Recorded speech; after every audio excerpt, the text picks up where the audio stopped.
A mom on a mission to catch her daughter's killer nearly 12 years after she was raped and suffocated in Oklahoma. I received a knock on the door, and a sheriff from Lincoln County, where I lived, said, "Are you Maggie Zingman? You need to call Tulsa police. Your daughter's been murdered."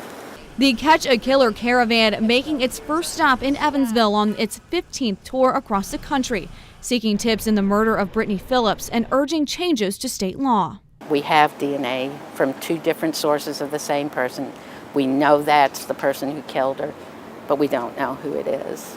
Her mother, Maggie Zingman, says she has covered more than 150,000 miles through 46 states in her past 14 tours. And despite roughly 150 media reports on her mission and countless conversations with police and lawmakers, states like Indiana still do not require a DNA sample at arrest, only at conviction. Something Zingman says could have at least led to an arrest in her daughter's case.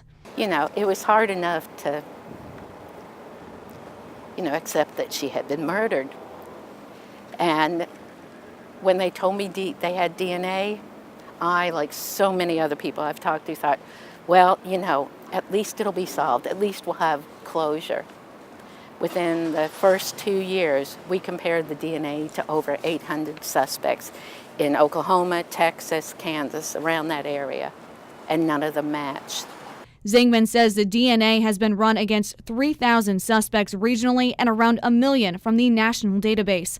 When Brittany was buried on her 19th birthday, Zingman says she knew she could not rest until justice was served. Passing out flyers in Oklahoma turned to driving cross country. It's just so many people go, I never knew that. Same thing as me. I never knew about DNA. And so the more people I can educate. Zingman meets with police whenever she can, sitting down with Evansville Police Captain Andy Chandler to discuss Brittany's case and DNA sampling.